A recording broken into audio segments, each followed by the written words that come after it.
MSW Media.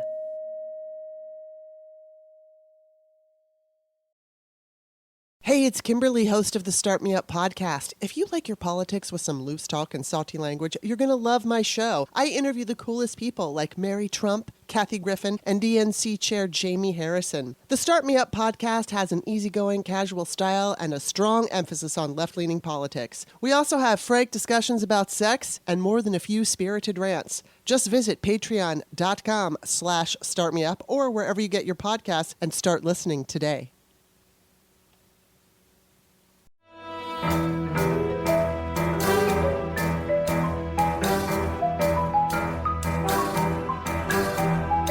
The rule of law is not just some lawyer's turn of phrase. It is the very foundation of our democracy. The essence of the rule of law is that like cases are treated alike. That there not be one rule for Democrats and another for Republicans, one rule for the powerful, another for the powerless, one rule for the rich, and another for the poor, or different rules depending upon one's race or ethnicity. To serve as Attorney General at this critical time is a calling I am honored and eager to answer. So now it's clean up on aisle 45 time. And for a long while yet, it is going to be clean up on aisle 45. Hello, everyone, and welcome to Clean Up on Aisle 45. It is Wednesday, July the 6th, 2022, and this is episode 77, and I am joined, first of all, I'm Allison Gill, in case you didn't know. That's the most important part. Yes, now that we have the most important part out of the way, joining me, as always, is real-life lawyer and real-life friend, Andrew Torrez. The second most important part. So thanks for having me. How you feeling, Allison? I'm recovering nicely. I'm a little bit tired still, so if my brain is on the back burner today, I do apologize a little bit. My voice seems to be back, so as long as you look good and sound good, I think everything will go fine. Your brain at half mast is still, top 5%. So that's very kind. And speaking of very kind, there are people who support the show over at patreon.com/aisle45pod. That is AISLE45POD. You make the show go. And so a big thank you to ALJK8, to Judy Pace, to Carol, to Daryl McGrath, to There Is Some Good in This World, Mr. Frodo, and It's Worth Fighting For. There you go. And to Zoe, the puppy pug's best friend. Well, I think we need to see some pug puppy pics because pugs are adorable if, only clinging to life just barely. So, yeah, I always welcome pet pics. We actually have a pod pet tax over on the Daily Beans. If you want to submit a good news story, you must attach a photo of a pet or an adoptable pet in your area. So. And we get the cutest things. So today, what I wanted to talk to you about, Andrew, because, we go over the philosophical stuff over on the Beans, but I wanted to jump into the legal weeds about some potentially new crimes that could be brought up based on what Cassidy Hutchinson testified to recently to the committee in that surprise hearing that we saw. And we already know about Title 18 U.S. Code 371, conspiracy to defraud the United States, and 1512 C2, which we've talked about forever, obstructing an official proceeding. But we also now could possibly be looking at 1512 D, which is witness tampering, 2383 and 2384, seditious conspiracy, insurrection, inciting an insurrection, and seditious conspiracy, respectively. And a lot of experts like Lawrence Tribe and Randall Eliason and George Conway and folks are starting to write think pieces and op-eds about how those could now be on the table. And I wanted to talk to you about that because, forever I've been like, everyone chill. It's not treason. It's not insurrection. It's not seditious conspiracy for Donald. Let's just stick with obstructing an official proceeding. It's easier to prove. We don't have to mess with intent or, too much or anything like that. Because, you don't have to have an explicit agreement between two parties trying to do the same crimes.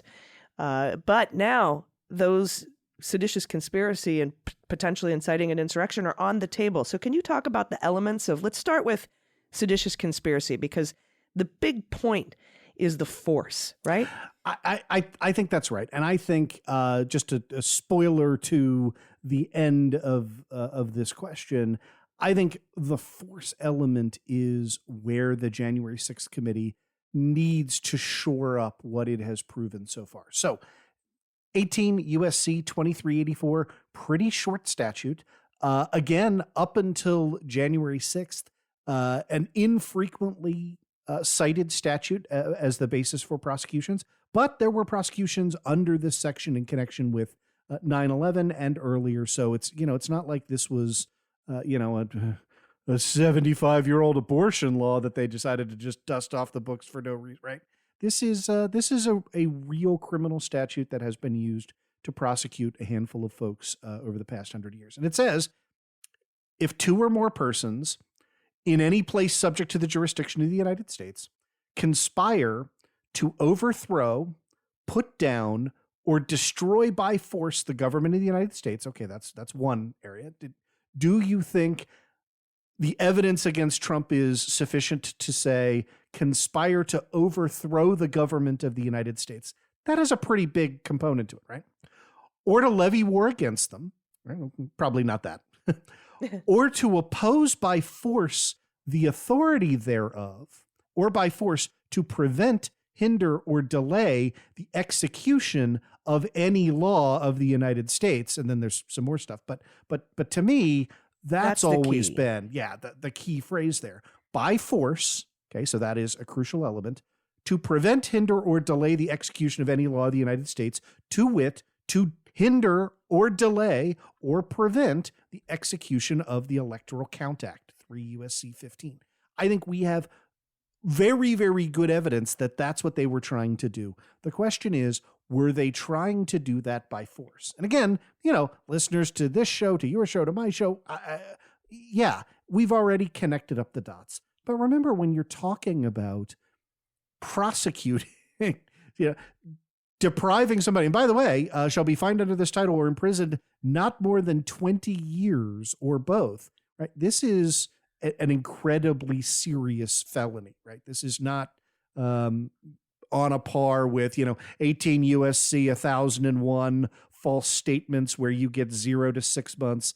This is real jail time. I worked out the sentencing guidelines in the case of someone like Trump, and you're talking about 9 years in prison if you went to trial and lost on this offense, right? That would be roughly the sentencing guideline range, 8 to 9 years. So, and let's be honest, that would be the end of Donald Trump's life, right? So great, rest of your life in an orange jumpsuit seems fair. So how do we get there? I don't know that Cassidy Hutchinson's testimony helped us with the key element of 2384, which is the by force to prevent, right? Because one of the ways that you could, as a defense lawyer, as Trump's defense lawyer, get out of this is by saying, oh yeah, we absolutely intended to prevent, hinder, or delay the execution of the Electoral Count Act, but we had no intention of anybody doing that forcefully. And the proof of that is, look at all these memos we drafted, right? Like, we were going to do this by persuading people, by filing lawsuits, by, me taking the bully pulpit and, by telling Mike Pence to do it, and then having, Ted Cruz come back and have a motion to send back to the states to wait for 2 weeks, right? That was sort of their fallback position. And none of that is forceful. And so if all of that is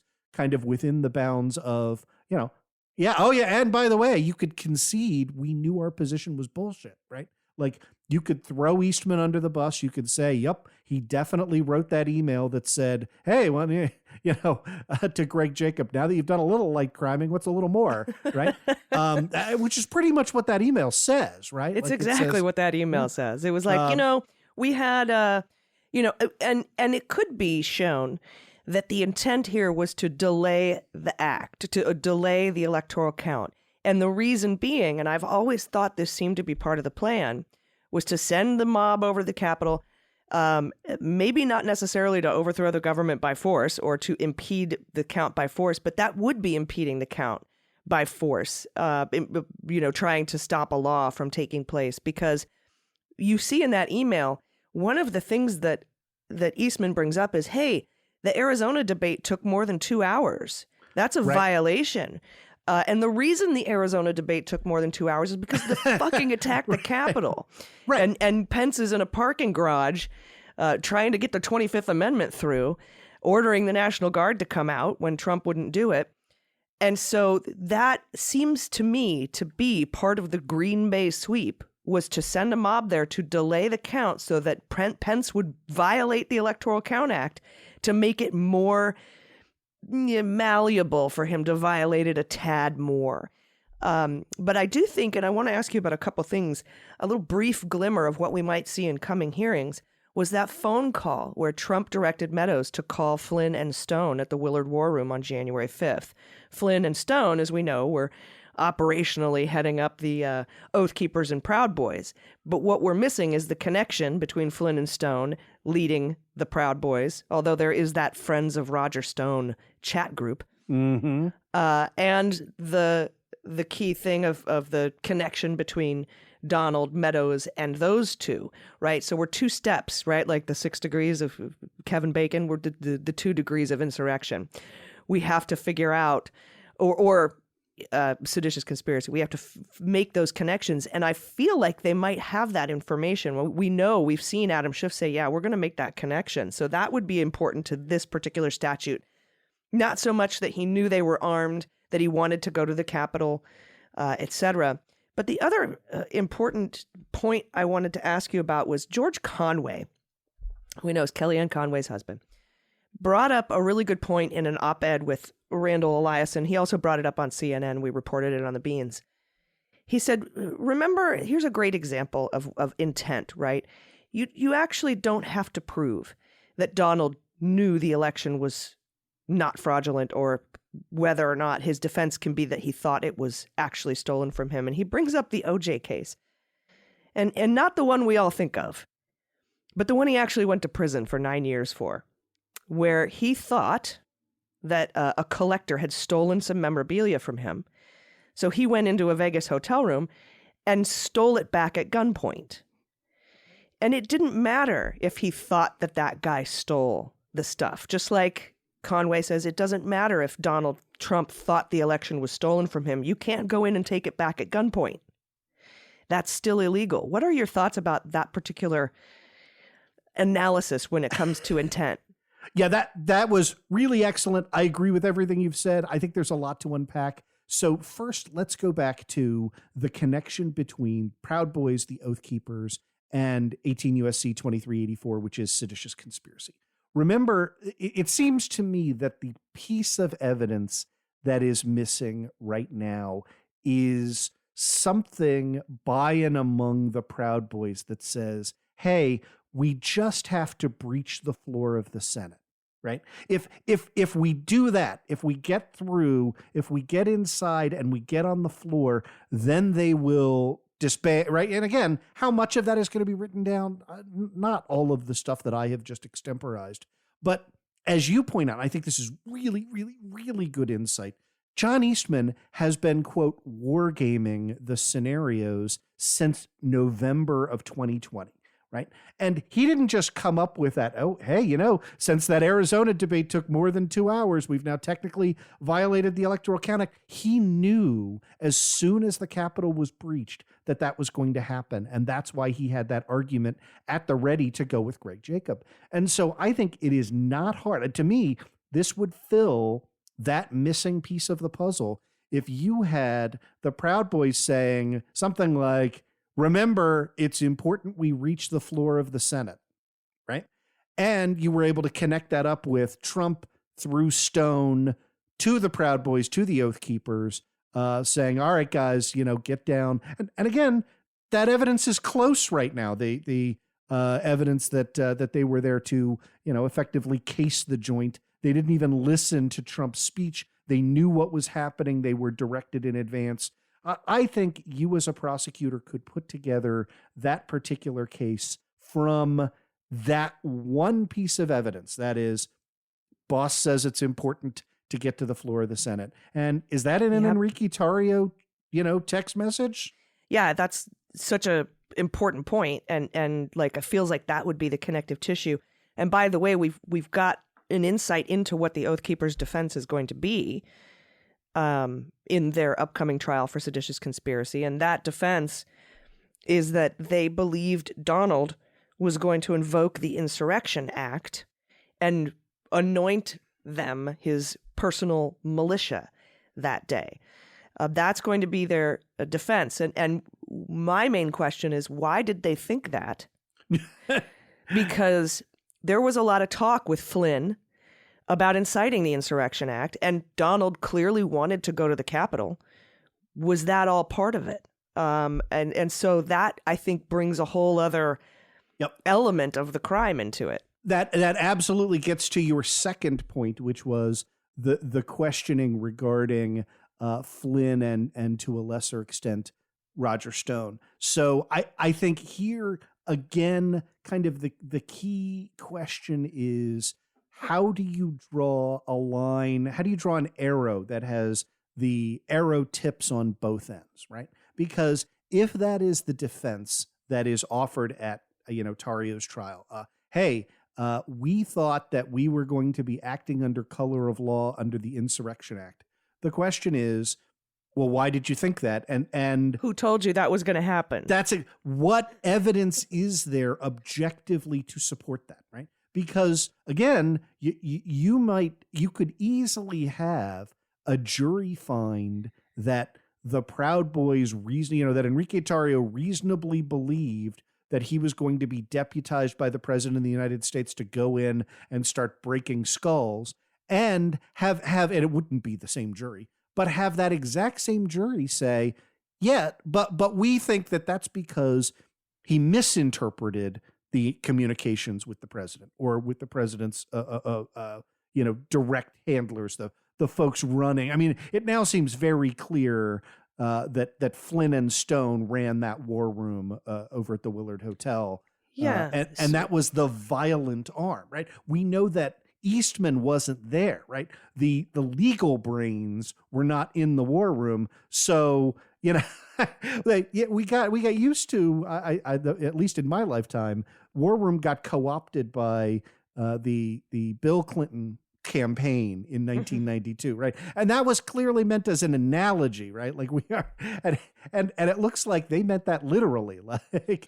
Right. And so that's my question. If I'm an Oath Keeper, Stuart Rhodes, and Flynn told me that Donald Trump was going to incite the Insurrection Act and that I would be, within the law or pardoned perhaps for having caches of weapons across the Potomac and being on call to violently, by force, put down the Congress and stop the Electoral Count Act, is that a legit defense? Or yeah, and what you don't, no, it's the exact right question to ask, right? Because what you do not want to have happen is you do not want both groups to be able to thread the needle, right?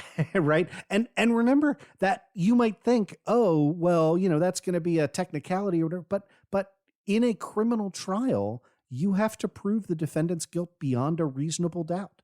And so threading the needle would be, we have a reasonable doubt as to whether the Proud Boys knew they were committing crimes because they thought they were authorized by the President of the United States. And then when you go to try the President of the United States, say, we have a reasonable doubt that the President of the United States intended to convey as much as go down and violently break skulls, and I don't care about the law, right? And here, again, you're hurt by a couple of things. Right? You're hurt by the fact that the president speaks like a mobster and leaves no traces, right? And says things like, oh, I just need you to do me a favor and then I can do you a favor. And, it's going to be great. So I need you guys, to go down and figure stuff out at the Capitol, right? So that's probably not going to be sufficient. And Cassidy Hutchinson's testimony here, again, the good news is that after her very moving testimony. We got reports from Adam Schiff that additional witnesses have come forward. Is that Pat Cipollone? I sure hope so. Right? I call that the Me Too movement. No, I know you do, and I just love it. It would be hard, again, so Roger Stone, believes himself. He's the only person I've ever encountered who believes himself to be a villain in his own story, right? He's got Richard Nixon tattooed on his back. He compared himself to the villains in The Godfather, right? Like, he's the only person who believes himself to be the villain in his own story. So leave aside the completely immoral and amoral folks. You see the people who are arch conservatives and Trump loyalists struggling at this point, right? And everybody has their own breaking point of what they need to be able to sleep at night, right? And so, so Cassidy Hutchinson's testimony was, okay, did you know about the war room at the Willard Hotel? Yep. And did Mark Meadows want to go to the Willard Hotel? Yeah, he did. And what was your view as to whether Mr. Meadows should go to the Willard? And here's directly from the transcript. I had made it clear to Mr. Meadows that I didn't believe it was a smart idea for him to go to the Willard Hotel that night. I wasn't sure everything that was going on at the Willard Hotel, although I knew enough about what Mr. Giuliani and his associates were pushing during this period.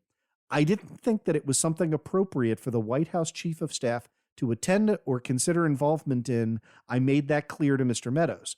Throughout the afternoon, he mentioned a few more times going up to the Willard Hotel and then eventually dropped the subject the night of the 5th and said that he would dial in instead. Yeah, now, and I have to say that this reminds me of the same reason Trump wanted to go to the Capitol, and Cipollone was like, we're gonna be guilty of every crime imaginable if you physically go to the Capitol. Mm-hmm. And I think that was the same sort of reasoning. Cassidy Hutchinson said, you're going to be guilty of a shitload of crimes if you go to the Willard War Room, Mr. Meadows. Yeah. Because that directly ties you to the force. Right. That is exactly right. And that's the link that they are trying plausibly to deny or sever at this point in time, right? Which is you can see them retreating to this position, which again would not have been defensible at any other point in human history. So, I'm with you, everyone who's like, why are we playing along with this? But the idea of, yes, the president probably knew he lost. Yes, he knew that it was probably wrong for him to want to obstruct the Electoral Count Act, but he had a bunch of different plays in mind, had already been convinced by his own legal advisors that these plays could not be made in court, right? That they would lose 9-0 at the Supreme Court, and that you would be left with adverse precedent. The same, by the way, the fact that Sidney Powell went 1-61 in her lawsuit. Right? Again, she wasn't involved in all 62, but that they essentially went 0-61. They won the right, to have poll inspectors sneeze on people and to delay the counting of certain absentee ballots in Pennsylvania, neither of which affected the outcome. They were 0-61, on all these substantive claims. And you can show that they knew that had they brought these as lawsuits, they would have lost on those just as hard, if not harder. And so you can put all of that together, and then the question to keep out of seditious conspiracy is just, can you prove that Donald Trump wanted to use force to prevent, hinder, or delay the execution of that law? He clearly wanted to use persuasion, right? We know that. We have the direct testimony admissible of Greg Jacobs, if Mike Pence refuses to testify, as he so has, so far, saying, the vice president evaluated this, knew this position was meritless, and told the president, I'm not going to go in and just make up electoral vote counts and just ignore the Electoral Count Act. So you have all those pieces in place. And then I think, to go back to we're on question 1 that you asked me, this was the third part of your question. Everything you asked was just so good and had so many elements that were bound up in the predicate that I wanted to make sure we went down every single rabbit trail. You asked about the George Conway, Randall Eliason piece. which I think is an excellent piece in the Washington Post, June 30th.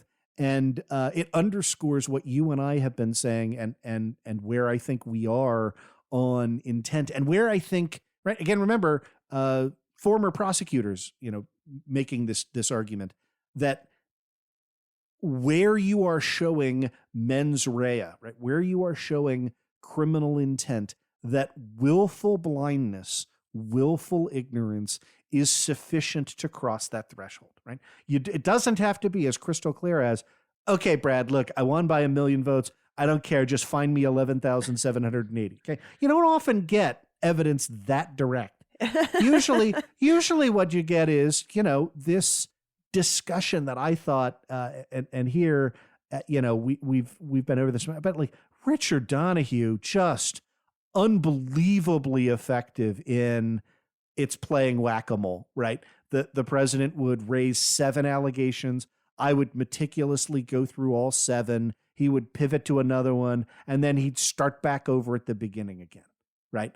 It was like playing whack-a-mole. And at some point, right, a jury can infer, when you've said 8 times, well, just watch the video, you can see that that's a suitcase that they're pulling secret ballots out of, right? And at some point when you've explained 3 times that that's a sealed election box, that's why they're on camera feeding it through the ballot feeder.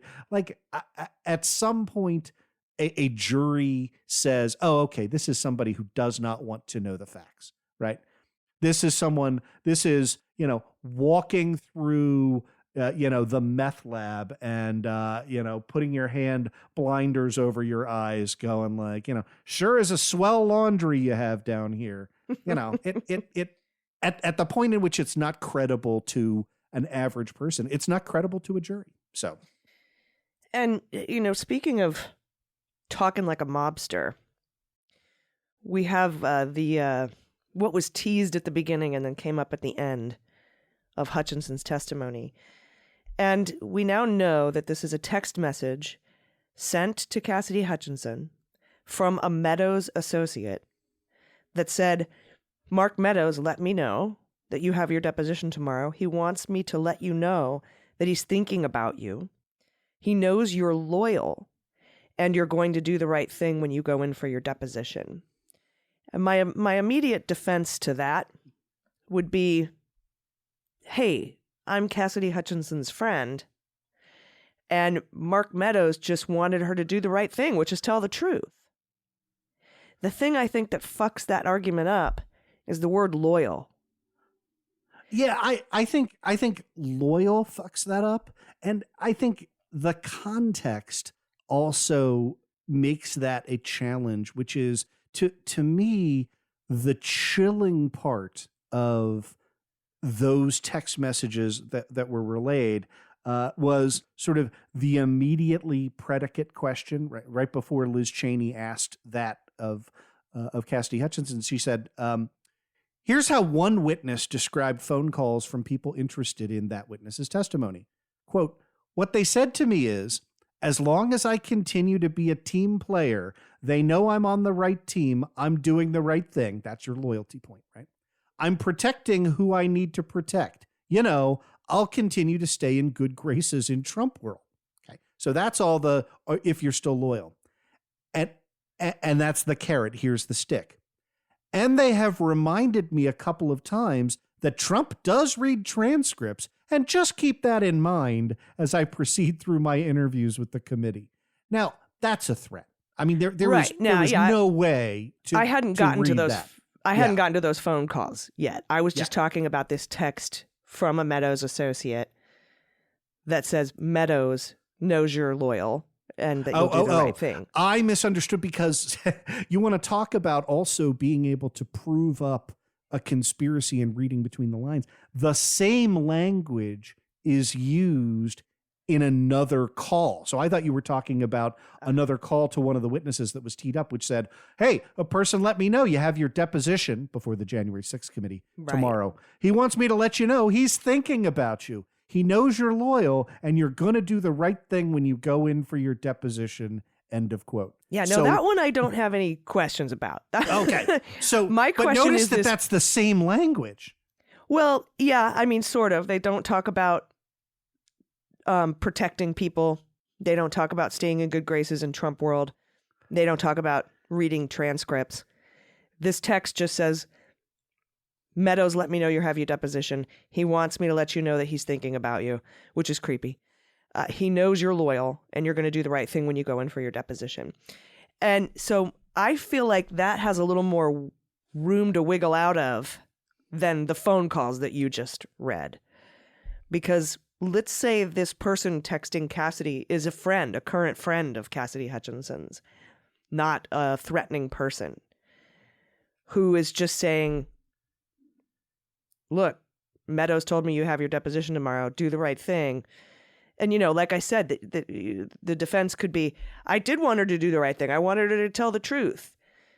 But it's that loyal word that I think makes that really hard to believe. Loyal to what, the Constitution? Is that what you're saying? We know you're going to be loyal to the Constitution? I don't read that in between the lines. Yeah, no, and again, I think that's an area where you need a mountain of evidence, and you need it to be clear, duplicatively clear. It's why, you know, we've urged caution, because our listeners, right?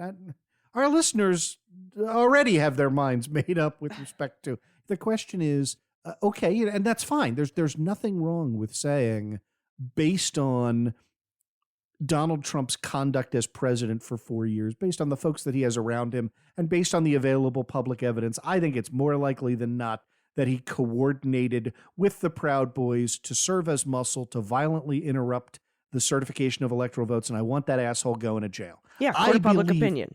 Right. Court of public opinion. I believe all of that. Okay. Yep. What we're talking about is, how do you persuade a prosecutor to prove that in front of a jury who is going to be instructed and should be instructed, right? Like we can never allow our hatred of Trump to persuade us to degrade the same institutions he wants to degrade, right?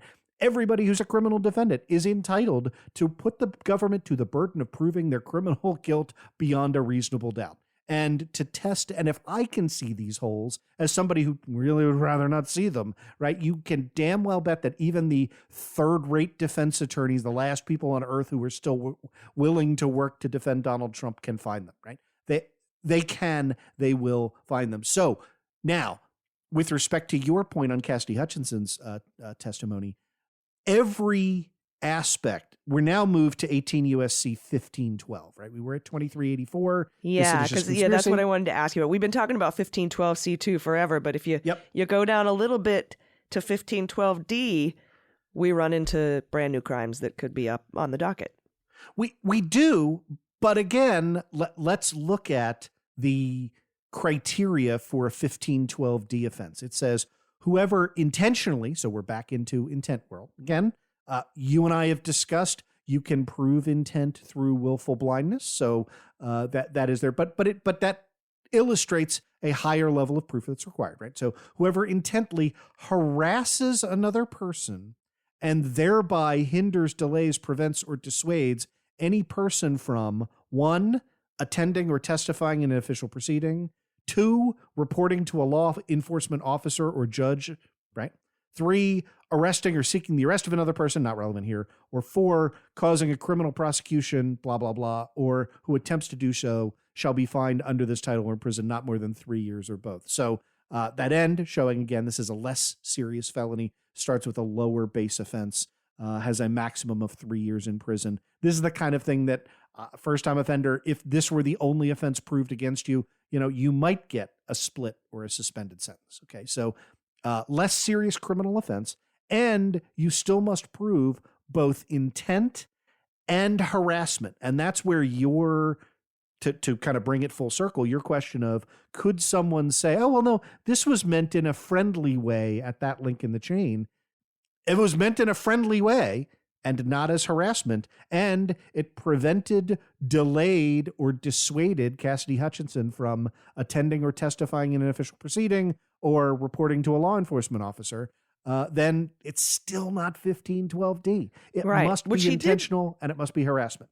Well, she did come in 4 times and didn't talk about this until the 4th time, and had Passantino as a lawyer up until early June, who is a Trumpworld lawyer and who was being paid for by the Trump PAC, Save America PAC, where he was raising money off the big lie, probably defrauding donors. But, that's a whole other crime. And paying for other people's defense is not a crime. Nope. But using that as leverage to get her to not say certain things is, but you have to prove it. You have to prove that happened. So you make two excellent points here that I just want to draw out and be very, very specific about, right? The first is that 1512D, unlike subsections A, B, and C, is an outcome-driven section of the code, right? So, attempted murder means doesn't matter whether you succeed or not. Murder means you have to have a dead body, right? 15A, B, and C are all about attempting to interfere or conceal a record. 1512D says you must thereby hinder, delay, prevent, or dissuade any person from attending or testifying in an official proceeding. So I think the really smart point that you made at the outset was, if one were to argue, right, oh, well, Cassidy Hutchinson testified in front of the January 6th committee, you could say, oh, yeah, but those first 3 times she was less than forthcoming. She was represented by a Trumpworld lawyer, as you point out, and that passes the standard, right? Any hindering or delaying in her testimony is sufficient to trigger that portion of 1512D. So it's just I just wanted, I know but I want to make it crystal clear for our listeners, because it's such an excellent distinction, and I've seen folks get that wrong. Think about any kind of witness tampering, right? The idea is that your witness's testimony is supposed to be sacrosanct, and so if you make a witness slightly less compelling on the stand, right, that's still witness tampering, right? Like. That is still a result that we should not countenance in our legal system. So my question then is, if Cassidy Hutchinson talks to the Department of Justice and says, yeah, I got phone calls from this guy and Trumpworld and this guy, and I felt harassed and I was not as forthcoming in my first 3 depositions because of that harassment. I was worried that I would be blackballed. I would never have a job again in politics. Even if that wasn't what was directly said, she could tell the DOJ, yeah, I felt harassed and I didn't talk about any of this other stuff, like Trump knowing the people were armed or wanting to get rid of the mags or any of that. I didn't talk about any of that. Him wanting to go to the Capitol. I didn't talk about any of that because I didn't want to upset these people who kept calling me from Trumpworld to say that. Is that enough? Is that evidence how she felt? So that is, I believe, enough to complete the second half of 1512D, right? To complete there is a witness who has been tampered with. It by itself, it does not establish the intent and harassment in the first prong of 1512D. So you need independent evidence. You need more than just what Cassidy Hutchinson felt. Now, you look, it is, again, commonplace for juries to look at, mafia level threats, right? I said, it will really be helpful to us if, you would testify that you were there that day, and witnesses can go on the stand and go, yeah, when the mafia boss says it would be really helpful to us, what they mean is, I will murder you and every last member of your family if you don't do that. And then the jury gets to decide who do they believe, right? The jury can say, no, we thought that nice Don Giuseppe was just saying this would really benefit me. Or they can say, yeah, no, we think this terrified witness was terrified because there is a habit and practice of, yeah, hey, it would be super helpful to me if you would do X. Yeah, really and then show the mountains of evidence of the times that he blackballed somebody from his world, for example, for not being exactly right. loyal. Yep. Right, so you just have all that sort of totality of the evidence, which is a phrase that I became very familiar with during the Mueller investigation. He's dangling pardons. He's cutting people off, like what he did to Cohen versus what he did to Flynn and Manafort, what he's now doing to certain politicians who don't, what he did to Mark Meadows, or what he did to Kevin McCarthy, why they're all, up his butt now, Anyway, totality of the evidence, right? So that can be used, you're saying, as that evidence for that second piece? Yeah, absolutely. And one more component, and this will actually bring us full circle to 18 U.S.C. 371, which is conspiracy to commit offense or to defraud the United States. Something that made my ears perk up was the passage that I quoted to you about, hey, they have reminded me a couple of times that Trump does read transcripts. Yeah. Right? Now, let's think about what that means, right? My first reaction to that was, well, that's just a lie, right? The transcripts are not public information. They haven't been released. So, but then I realized, oh yeah, but not if they're also providing for your defense. So what that means, he's got lawyers in the room that he's paying. Yeah, that his lawyers, right, Passantino's out there defending you, quote unquote. But when you get the copy of your deposition transcript, which, by the way, every witness is entitled to and is required to review in order to attest that that is what they said, right? So that's an important critical step. Well, they say it every deposition. time during the hearing. They say, we will provide transcripts to the lawyers, blah, blah, blah. Benny Thompson says it, probably as part of one of the Resolution 503 rules. We will provide transcripts and give you 10 days to look over them for, what you think is correct or whatever. Yep. So as soon as they get those transcripts, as soon as Passantino had those first two deposition transcripts in his hands, right off to Donald Trump. So when I heard that, I thought, boy, giving somebody a lawyer to represent them in a congressional investigation, but their real purpose is to be a conduit back to you so that you can blackmail them, sure seems like a prima facie element of 18 U.S.C. 371. Right? Well, do you remember when they were like, we need to get Devin Nunes off of this fucking, the Gang of Eight, because he's just taking everything back to Donald. Yeah, and that is right. So and now he's been served with subpoenas, by the way, from the Southern District of New York for fraud, not just the DWAC and the SPAC, but the Trump management Truth Social whole situation has now been subpoenaed. That Lord only knows what they're going to find, right? So, but again, let's go back to that, right? This is an incredibly broad statute. Again. This can drop down as low as a misdemeanor. Okay. So it's a broad statute, but it's not, unlike seditious conspiracy, is not a high level felony. It says if two or more persons conspire either to commit any offense against the United States or to defraud the United States or any agency thereof in any manner for any purpose, and one or more persons do act to effect the object of the conspiracy, each shall be fined under this title or imprisoned not more than 5 years or both. Okay.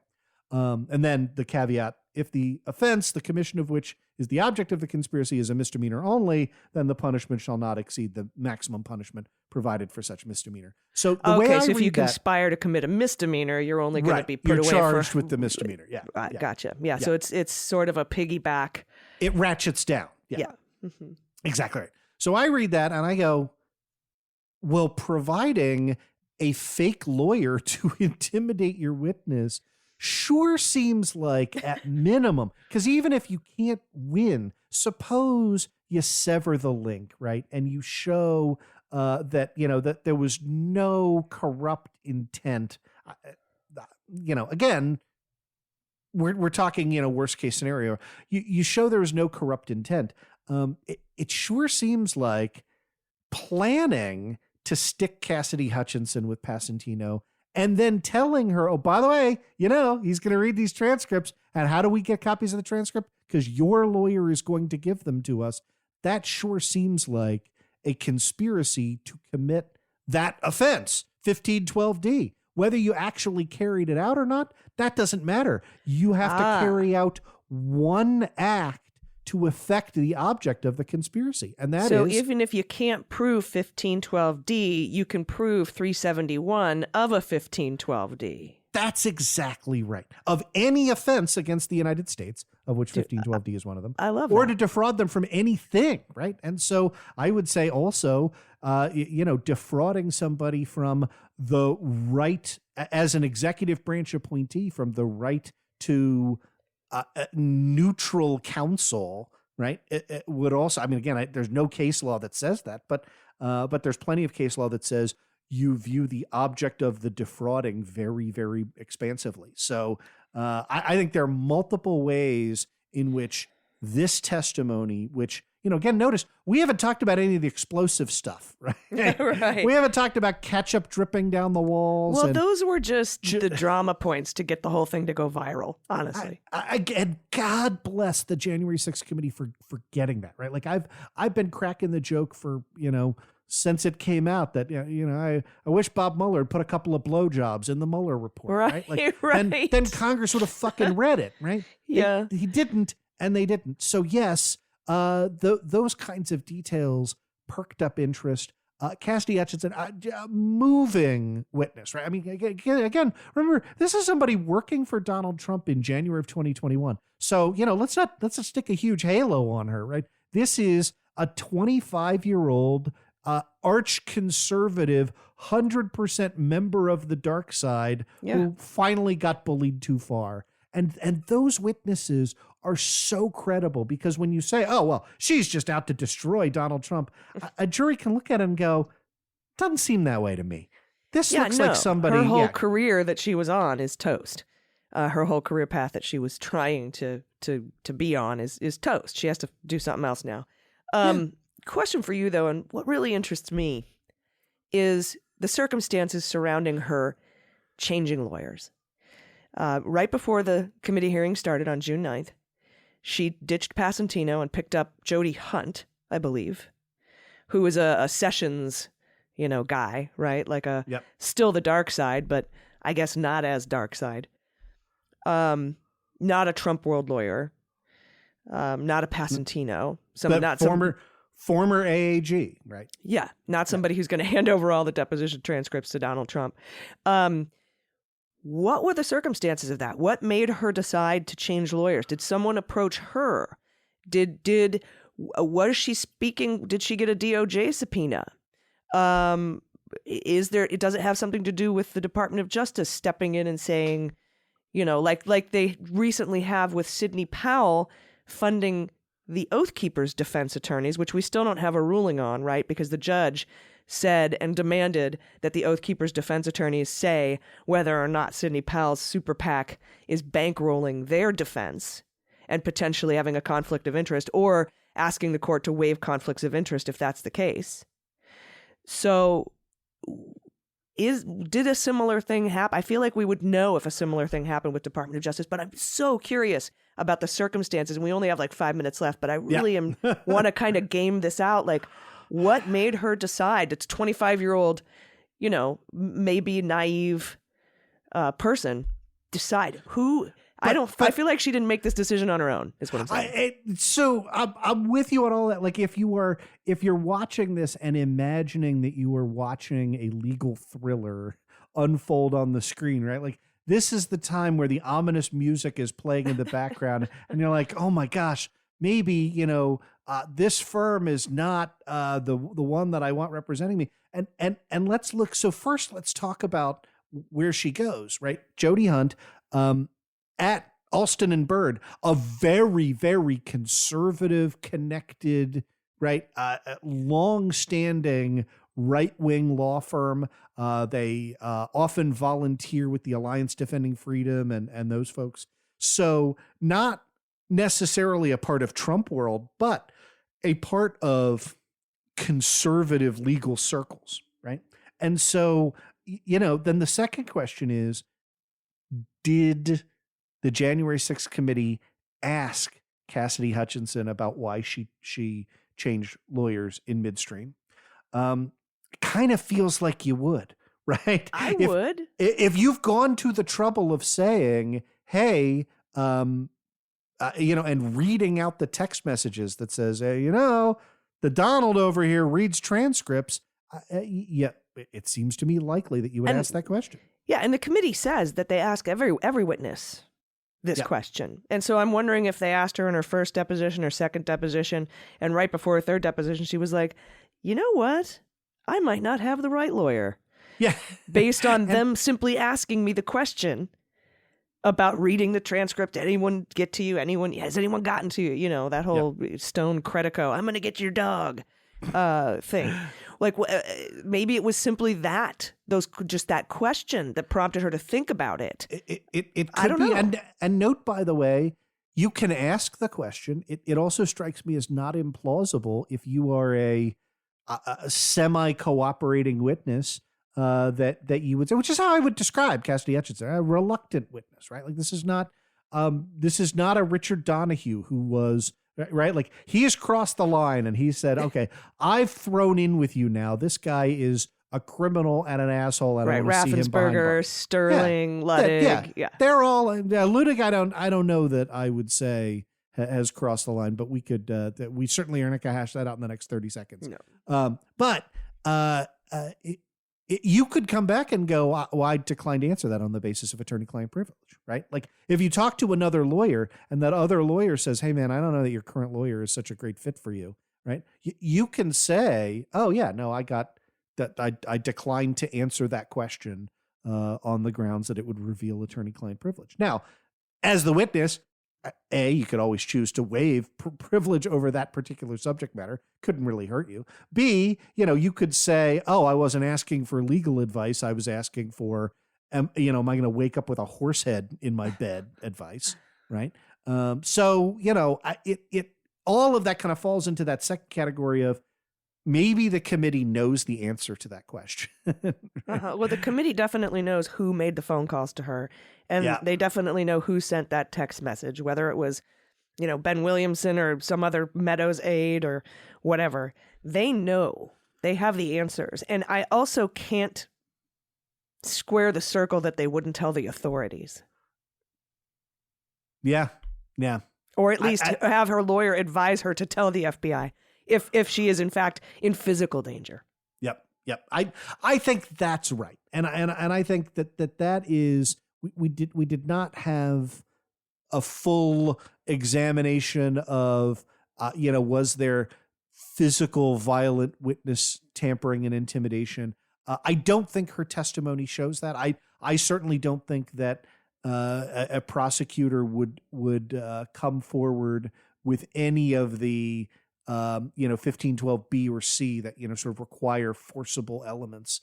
I don't think that. I think what we have is it'd be a real bad idea if you testified against your boss and he reads these transcripts. By the way, he's paid for your lawyer. That's it's important to understand how those facts fit together, but where you push them too far, right? I don't interpret that as a threat of violence. No, me neither. Cassidy. But I am interested to see if the Department of Justice is going after any devices of anyone in Meadows' world, just to see and make sure and investigate. We know, and again, I feel like a broken record saying this all the time. Like I get those of you who are frustrated that so far Enrique Tarrio is the guy highest up the chain who has been indicted in connection with January 6th. After hearing Attorney General Merrick Garland say, oh yeah, we're all watching these committee hearings. And after watching these hearings, I will be disappointed. I will be as disappointed as you are if that doesn't go all the way up the ladder. Yep. Right. And we'll say that on the show. Right. But let's be clear. Those indictments aren't coming down until the January 6th committee wraps up. Right. Right. They have to have all those transcripts because they have to look for inconsistencies that could blow up, that could tank their case. We saw it with Sussman, right? It was 3 different testimonies, one to an IG, one to Congress, and one to the special counsel that tanked Baker as a witness. And you can't have that inconsistent testimony to different agencies floating around out there or you're fucked. And second aspect we covered on the show, the just, garden variety insurrectionist who was had to be transported out of a facility in Texas and then arraigned in D.C. and they wound up running the clock on the Speedy Trial Act. Right, you got 90 days to get to an arraignment, and yeah, you do not you want to absolutely make sure that you are not triggering that time period any earlier than you have to.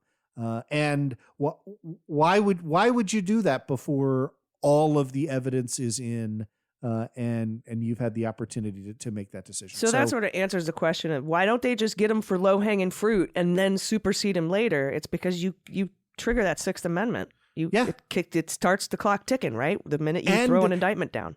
They've already lost a guy on that. And look, there's no, so I want to be 100% clear here.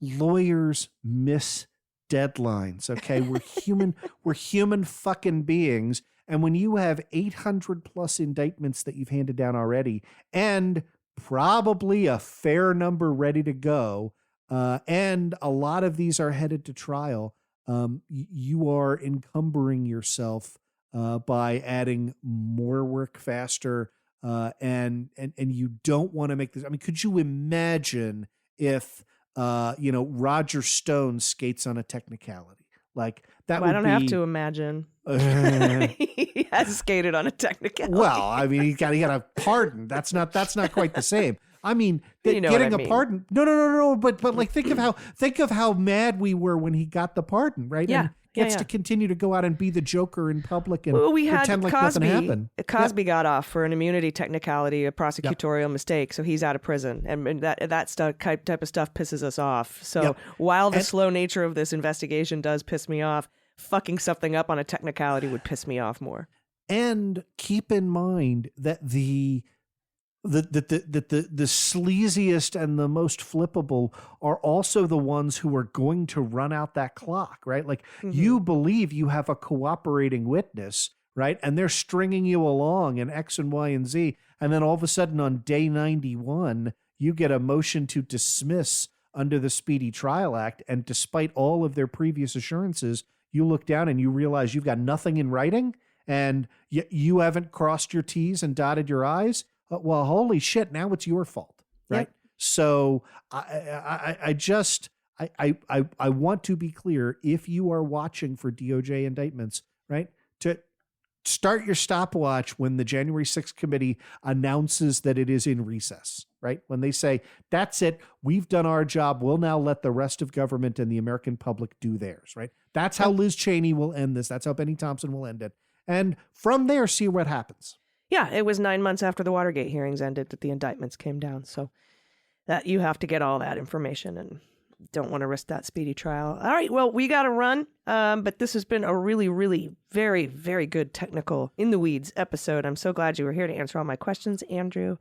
I appreciate you.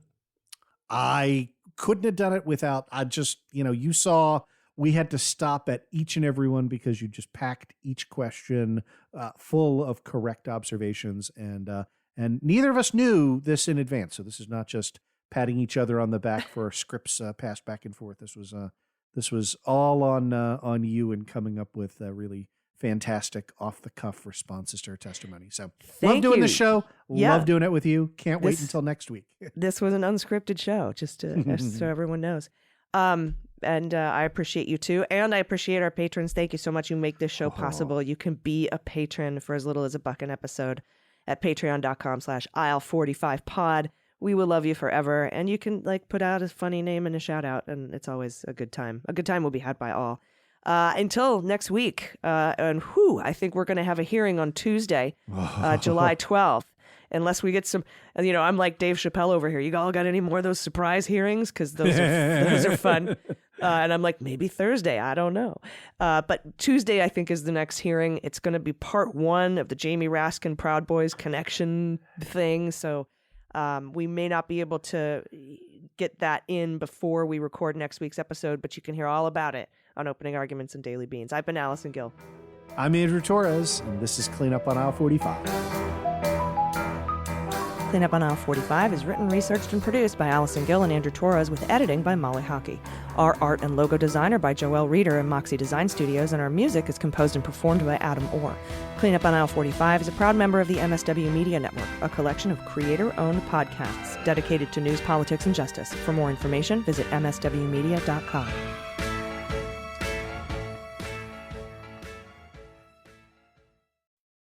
They Might Be Giants have been on the road for too long. Too long. And They Might Be Giants aren't even sorry. Not even sorry. And audiences like the shows too much. Too much. And now They Might Be Giants are playing their breakthrough album, Flood. All of it. And they still have time for other songs. They're fooling around. Who can stop They Might Be Giants and their liberal rock agenda? Who? No one. This ad was paid for with somebody else's money.